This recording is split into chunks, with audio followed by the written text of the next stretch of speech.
بسم الله الرحمن الرحيم.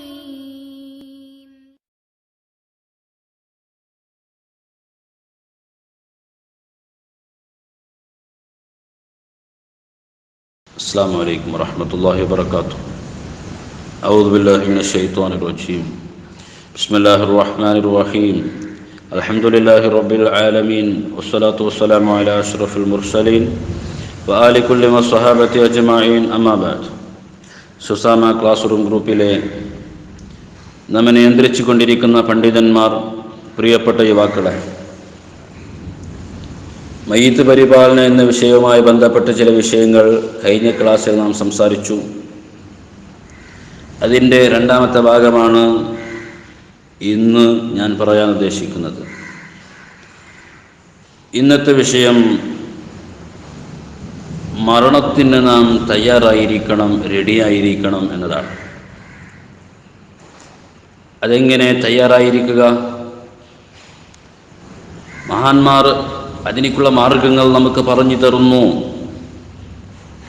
ഓരോ നിമിഷവും ഓരോ സമയവും നമുക്ക് മരണം സംഭവിക്കാം. ഇനി മരിച്ചാൽ കുഴപ്പമില്ല എന്ന നിലക്ക് മരണത്തിന് റെഡിയാകേണ്ടത് നമ്മുടെ കടമയാണ്. അതെങ്ങനെ? ബിത്തൗബത്തി വറദ്ദിൽ മളാലിം. മഹാന്മാർ പറയുന്നു,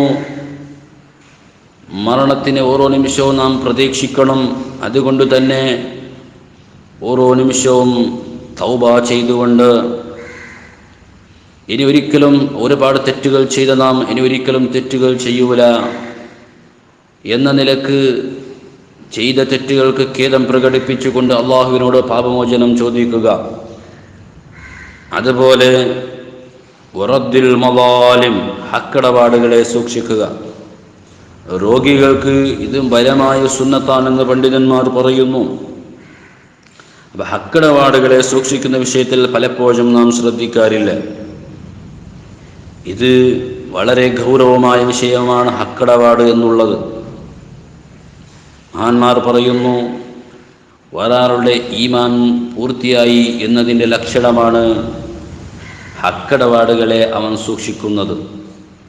ധാരാളം നിസ്കാരമുണ്ട്, ധാരാളം ഇബാദത്തുകളുണ്ട്, പക്ഷേ പൈസ ഇടപാടുകളിൽ, ഹക്കടപാടിൻ്റെ വിഷയത്തിൽ അവൻ പിറകോട്ടാണ് എങ്കിൽ അവൻ്റെ ഈമാൻ പൂർത്തിയായിട്ടില്ല എന്നതിൻ്റെ ലക്ഷണമാണത് എന്ന് പണ്ഡിതന്മാർ പറയുന്നു. ഇന്ന് പല ബിസിനസ്സുകളും മുളച്ചു വരുന്നു.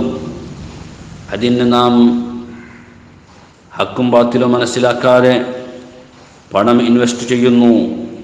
നമ്മുടെ പണത്തോടു കൂടി നമ്മുടെ സുഹൃത്തുക്കളിൽ നിന്നും കടം വാങ്ങിയിട്ട് നാം അതിലേക്ക് ഇൻവെസ്റ്റ് ചെയ്ത് അവസാനം മുങ്ങിയാൽ നാമും ആ സ്ഥലത്തിൽ നിന്ന് മുങ്ങുന്നു. പക്ഷേ ഈ കടം വാങ്ങിയിട്ട് ഞാൻ അവിടെ ഇൻവെസ്റ്റ് ചെയ്ത പണം നമ്മുടെ ആളുകൾ, നാം കടം വാങ്ങിയ ആളുകൾ, അവർ ചോദിച്ചാൽ നമ്മുടെ കയ്യിൽ കൊടുക്കാനില്ല. പക്ഷേ ഇത് വലിയ ഗൗരവമുള്ള വിഷയമാണ്, നാം ചിന്തിക്കേണ്ടതാണ്. മഹാന്മാരായ കഴിഞ്ഞുപോയ ആലിമീങ്ങൾ ഈ ഹക്കടപാടിൻ്റെ വിഷയത്തിൽ ഒരുപാട് വിഷയങ്ങൾ നമ്മോട് പറഞ്ഞു തന്നത് നമുക്ക് കിതാബുകളിൽ കാണാം. കഴിഞ്ഞുപോയ മഹാന്മാർ വലിയ വലിയ സ്ഥാനം അവർ കൈവരിച്ചത് തന്നെ ഹക്കടപാടുകളെ സൂക്ഷിച്ചത് കൊണ്ടാണ്. പള്ളിയുടെ സ്വത്തുകളും അന്യവൻ്റെ സ്വത്തുകളും ഒക്കെ കയ്യിലാക്കി അതിൽ ഒരു ഇൻസൾട്ട് ചെയ്യുന്ന, അതിൽ കൊടുക്കേണ്ട പണം കൊടുക്കാതെ അതൊക്കെ നമ്മുടെ ആവശ്യത്തിന് വേണ്ടി ഉപയോഗിക്കുന്ന ഒരു സ്വഭാവമാണ് പല സ്ഥലത്തും ഇന്ന് കണ്ടുകൊണ്ടിരിക്കുന്നത്. നിങ്ങൾ നോക്കൂ, തീനു മുസ്ലിയാർ എന്ന് പറയുന്ന ഒരു മഹാനുണ്ടായിരുന്നു. അദ്ദേഹം എഴുതാൻ വേണ്ടി പഴയകാലത്ത് മഷിയിലേക്ക് വെള്ളം കൂട്ടുന്ന ഒരു സമ്പ്രദായമുണ്ട്.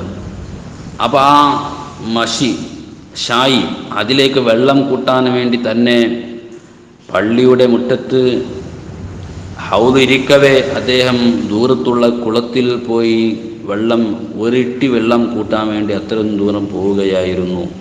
കാരണം അത്രയും തൻ്റേതല്ലാത്ത മറ്റൊരുത്തൻ്റെ സ്വത്ത്, പള്ളിയുടെ സ്വത്തിനെ അദ്ദേഹം അദ്ദേഹം സൂക്ഷിക്കുമായിരുന്നു. അങ്ങനെ ഇത് ഒരുപാട് മഹാന്മാരുടെ ചരിത്രങ്ങളിൽ ഇതൊക്കെ കാണാം. ഏതായാലും ഞാൻ പറഞ്ഞു വന്നത് കടം ഇടപാടുകൾ എന്നുള്ളത് വലിയ വിഷയമാണ്. നബി സല്ലല്ലാഹു അലൈഹി വസല്ലമ തങ്ങളുടെ കാലത്ത് മയ്യിത്തുകൾ പള്ളിയിലേക്ക് കൊണ്ടുവരുമ്പോൾ നബി സല്ലല്ലാഹു അലൈഹി വസല്ലമ തങ്ങൾ ഈ മയ്യിത്തിന് കടമുണ്ടോ എന്ന് സ്വഹാബത്തിനോട് ചോദിച്ച ചരിത്രങ്ങളുണ്ട്.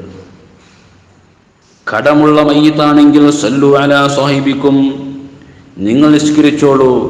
കാരണം ഫർദ് കിഫയല്ലേ, ഒരാൾ മരിച്ചാൽ നാട്ടുകാരുടെ മേലിലാണ് മയ്യിത്ത് നിസ്കാരം നിർബന്ധമാകുന്നത്. അതിൽ ആരെങ്കിലും ഒരാൾ നിസ്കരിച്ചാൽ, ഒരു കൂട്ടം നിസ്കരിച്ചാൽ മറ്റുള്ളവർ തെറ്റിൽ നിന്ന് ഒഴിവായി എന്നതാണ് ഫർദ് കിഫ എന്നതുകൊണ്ടുള്ള ഉദ്ദേശം.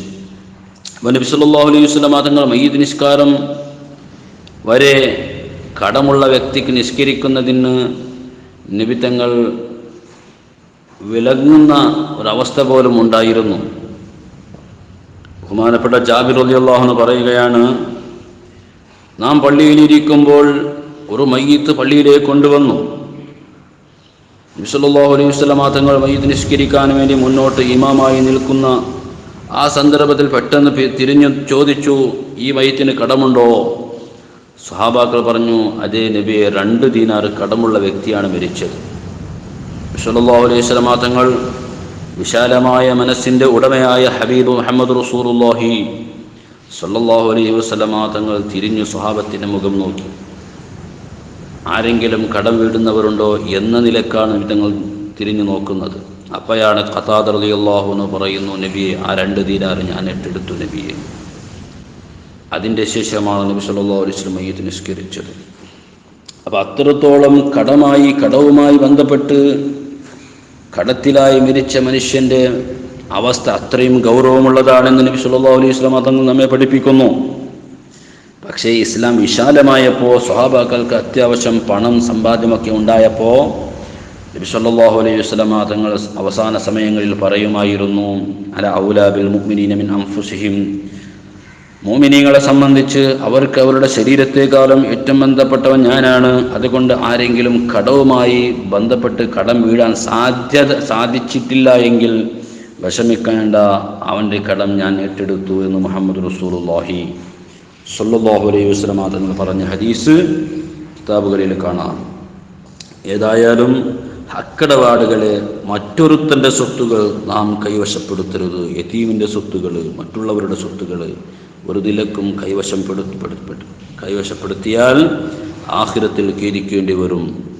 അതിന് തൗബ ചെയ്യുന്നത് കൊണ്ട് അള്ളാഹുവിൻ്റെ അടുക്കൽ നാം രക്ഷപ്പെടൂല.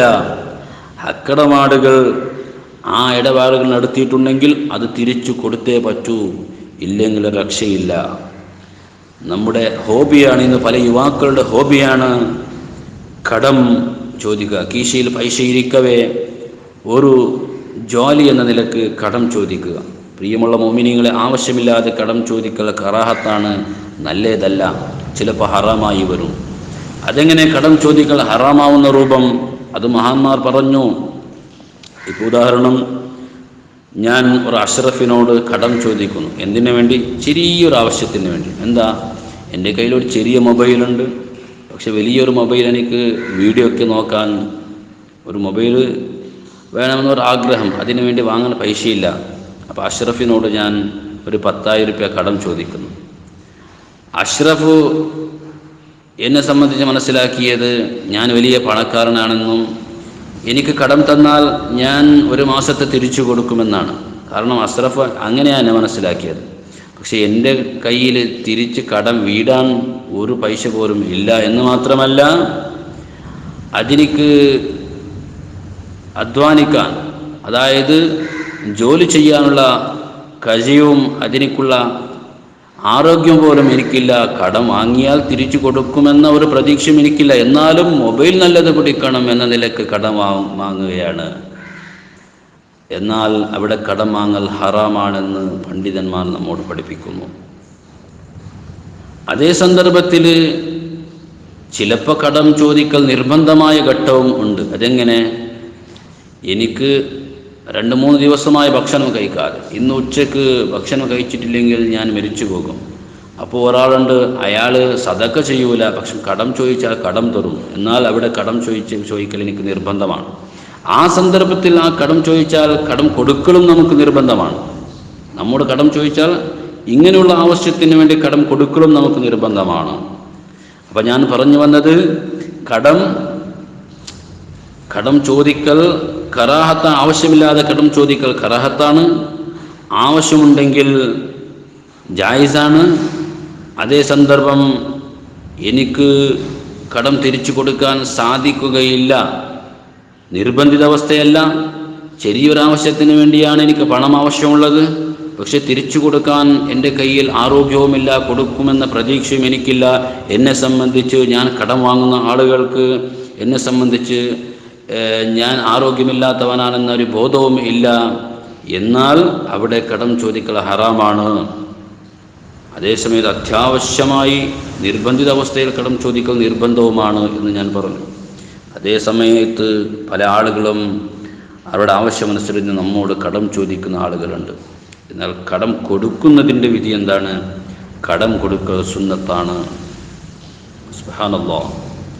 നബി സല്ലല്ലാഹു അലൈഹി വസല്ലം തങ്ങൾ പറഞ്ഞു, കടം ഒരാൾ 2 പ്രാവശ്യം കടം കൊടുത്താൽ, 2 പ്രാവശ്യം 1000 രൂപ ആവശ്യത്തിന് വേണ്ടി കടം കൊടുത്താൽ അതിൽ 1 പ്രാവശ്യം കൊടുത്തത് അവനിക്ക് സദഖയാണെന്ന് മുഹമ്മദ് റസൂലുള്ളാഹി സ്വല്ലല്ലാഹു അലൈഹി വസല്ലം, സദഖ കൊടുത്ത കൂലിയാണ്. എന്ന് മാത്രമല്ല, നബി സല്ലല്ലാഹു അലൈഹി വസല്ലം തങ്ങൾ കടം കൊടുക്കുന്നതിന് വലിയ സപ്പോർട്ട് ചെയ്തിട്ടുണ്ട്, പ്രോത്സാഹിപ്പിച്ചിട്ടുണ്ട്. ചിലപ്പോൾ ഞാൻ നേരത്തെ പറഞ്ഞതുപോലെ നിർബന്ധിത അവസ്ഥയിൽ കടം കൊടുക്കുന്നത് നമുക്ക് നിർബന്ധമായിട്ട് വരും. ഏതായാലും കടത്തിൻ്റെ വിഷയം നാം പലപ്പോഴും ശ്രദ്ധിക്കണം. അത് കടവുമായി ബന്ധപ്പെട്ട് നാം ബിസിനസ് നടത്തരുത്, കടം വാങ്ങിയിട്ട് ഒരു കാര്യം ചെയ്യരുത്. അത്യാവശ്യത്തിന് വേണ്ടി മാത്രമേ കടം ചോദിക്കാവൂ. അപ്പോൾ ഞാൻ പറഞ്ഞു വന്നത്, കടയിടപാടുകളിൽ നിന്നെല്ലാം ഒഴിവായിക്കൊണ്ട് തൗബ ചെയ്തുകൊണ്ട് നാം നമ്മുടെ മരണത്തിന് തയ്യാറായിരിക്കണം എന്നതാണ്. ഇനി അടുത്ത വിഷയം, മരണത്തിനെ കൊതിക്കുക, മരിക്കണമെന്ന് ആഗ്രഹിക്കുക. എനിക്കൊന്ന് മരിച്ചാൽ നന്നായിരുന്നു എന്ന് ആശിക്കുക. അതിനെ സംബന്ധിച്ച് ഇസ്ലാം എന്ത് പറയുന്നു? ദുനിയാവിൽ ഉണ്ടാകുന്ന, ജീവിതത്തിൽ ഉണ്ടാകുന്ന വലിയ പ്രയാസങ്ങളെ സഹിക്കാൻ കഴിയാതെ മരണത്തിനെ കൊതിക്കുന്ന പല ആളുകളുമുണ്ട്. അല്ലാഹു തആല എല്ലാവരുടെ പ്രയാസങ്ങളും നീക്കി കൊടുക്കുമാറാകട്ടെ. എന്നാൽ ഈ സന്ദർഭങ്ങളിൽ മരണത്തിനെ കൊതിക്കുന്നതിനെ സംബന്ധിച്ച് പരിശുദ്ധമായ ഇസ്ലാം എന്തു പറയുന്നു എന്ന് നാം ചിന്തിക്കേണ്ടതുണ്ട്. ഇൻഷാ അല്ലാഹ് പല ആളുകളും സഹിക്കാൻ കഴിയാതെ ആത്മഹത്യ വരെ ചെയ്യുന്ന ആളുകളുണ്ട്. അതിനെ സംബന്ധിച്ചൊക്കെ ഇസ്ലാം എന്ത് പറയുന്നു ഇൻഷാ അല്ലാഹ് നമുക്ക് അടുത്ത ക്ലാസ്സുകളിലായി പറയാം. അല്ലാഹു റബ്ബ് സുബ്ഹാനഹു തആല നല്ലത് പഠിക്കുവാനും നല്ലത് കേൾക്കുവാനും നമുക്ക് തൗഫീഖ് നൽകുമാറാകട്ടെ. ബഹുമാനപ്പെട്ട ശൈഖുനാ തോക്കി ഉസ്താദ് അടക്കമുള്ള നമ്മുടെ നേതൃത്വത്തിൻ്റെ ഇൽമിൽ അല്ലാഹു ബറക്കത്ത് ചെയ്യുമാറാകട്ടെ എന്ന് ദുആ ചെയ്തുകൊണ്ട് വാക്കുകൾക്ക് വിരാമം. സല്ലല്ലാഹു അലാ മുഹമ്മദ് സല്ലല്ലാഹു അലൈഹി വസല്ലം. അസ്സലാമു അലൈക്കും വറഹ്മത്തുള്ളാഹി വബറകാതുഹു.